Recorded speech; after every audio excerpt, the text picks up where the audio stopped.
Assalamualaikum warahmatullahi wabarakatuh. Di sini saya akan menjelaskan tentang pengertian dan ruang lingkup sosiologi perkotaan. Sebelumnya, perkenalkan kami dari kelompok 4 yang beranggotakan saya sendiri Gita Cynthia Fanamita, kemudian Rani Nabila Rahma, dan Muhammad Hasbi Arifki. Sebelum masuk ke pengertian sosiologi perkotaan, alangkah lebih baik jika kita mengetahui apa sebenarnya yang dimaksud dengan kota. Kota merupakan kawasan yang memiliki ciri-ciri jumlah penduduk lebih padat dibandingkan kawasan di sekitarnya. Menurut para ahli yang salah satunya adalah Max Weber, suatu wilayah atau suatu tempat disebut dengan kota apabila penghuninya dapat memenuhi sebagian besar kebutuhan ekonominya di pasar lokal. Barang-barang yang dihasilkan merupakan dari hasil penduduk yang tinggal di sekitar pasar lokal tersebut dan diperjualbelikan di pasar tersebut. Kemudian yang pertama saya akan menjelaskan tentang pengertian sosiologi perkotaan. Sosiologi perkotaan merupakan bagian dari studi sosiologi yang mempelajari tentang kehidupan sosial dan interaksi manusia di wilayah metropolitan. Sosiologi perkotaan mempelajari masyarakat sebagai segala pola interaksi yang dilakukannya sesuai dengan lingkungan kehidupannya atau lingkungan tempat ia tinggal. Materi yang dipelajari di dalam sosiologi perkotaan meliputi mata pencarian, pola interaksi, dan pola pikir masyarakat dalam memecahkan masalah yang ada di lingkungannya. Kemudian yang kedua, ruang lingkup kota dan sosiologi perkotaan. Yang pertama adalah kota sebagai urban. Bagi sosiologi, kota tidak hanya didefinisikan begitu saja seperti dari jumlah penduduknya, tetapi yang paling diperhatikan dalam sosiologi perkotaan adalah aspek interaksi sosial terhadap sesama manusia, kelembagaan, alam, dan bangunan fisik. Di sini dapat dibedakan antara kota sebagai city dan kota sebagai urban. Pembatas antar keduanya yaitu jika kota sebagai city artinya kota tersebut hanya dilihat dari batas wilayahnya saja. Tetapi jika kota sebagai urban artinya di situ dapat dilihat interaksi masyarakat dengan yang lain, baik dalam individu ataupun kelompok di dalam kota. Di mana kota menyerupai sebuah sistem yang saling berkaitan dan saling mempengaruhi. Kemudian adalah hubungan desa dan kota. Di sini aspek-aspek pembeda antara hubungan desa dan kota yaitu yang pertama adalah perbedaan kota secara kontinum.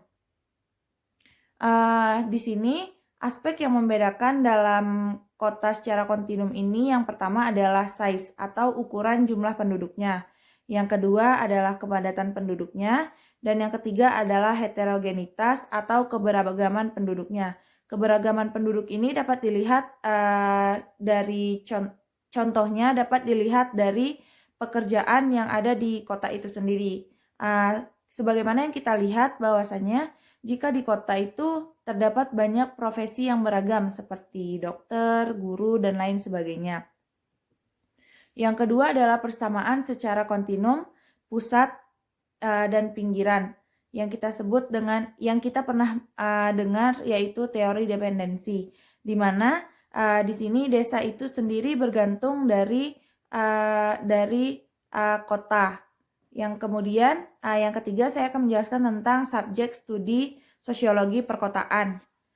Kajian sosiologi perkotaan menempatkan kota sebagai urban, yaitu sebagai unit analisis untuk mendapatkan ciri kehidupan yang umum, bagaimana sebenarnya pola interaksi masyarakat perkotaan itu sendiri. Di sini menurut Bardot tahun 1982 terdapat ciri-ciri kehidupan perkotaan, ciri-ciri kehidupan kota yang dapat dijadikan sebagai subjek kajian dalam sosiologi perkotaan, yaitu yang pertama adalah struktur kota, yang kedua gaya kehidupan perkotaan, dan yang ketiga adalah organisasi yang ada di masyarakat perkotaan. Materi selanjutnya yaitu tentang ciri-ciri kota. Yang pertama adalah hubungan dengan masyarakat yang dilakukan secara terbuka. Yang kedua adalah kepercayaan yang kuat akan ilmu pengetahuan teknologi sebagai sarana untuk meningkatkan kesejahteraan masyarakat. Kita dapat melihat perbedaan antara masyarakat kota dengan masyarakat desa, di mana biasanya kalau masyarakat desa itu masih banyak yang percaya akan dukun untuk mengobati penyakit. Sementara orang-orang kota lebih banyak yang mempercayai ilmu pengetahuan teknologi dari dunia medis untuk mengobati berbagai penyakit. Yang ketiga adalah masyarakat tergolong ke dalam beberapa profesi yang dapat ditingkatkan dalam lingkungan pendidikan. Nah, kita dapat melihat bahwasanya saat ini sudah banyak profesi-profesi yang dihasilkan dari dunia pendidikan itu sendiri. Contohnya seperti kita sendiri kan. Saat ini kita sedang menempuh pendidikan di perguruan tinggi dengan jurusan sosiologi. Maka kalau kita akan menjadi sosiolog. Nah, profesi lainnya seperti dokter. Nah, mereka kan menempuh pendidikan yang kita ketahui itu seperti pendidikan dokter dan lain sebagainya. Maka di situ terjadilah pembedaan atau heterogenitas antara satu masyarakat dengan masyarakat lain yang memiliki profesi yang berbeda-beda. Yang keempat adalah tingkat pendidikan formal yang pada umumnya tinggi dan merata. Seperti yang kita ketahui pada saat ini, tentu saja di kota itu terdapat banyak sekolah-sekolah formal yang semakin lama semakin dikembangkan untuk memeratakan pendidikan bagi masyarakat yang ada di kota maupun di desa. Yang kelima adalah hukum yang berlaku adalah hukum tertulis yang sangat kompleks.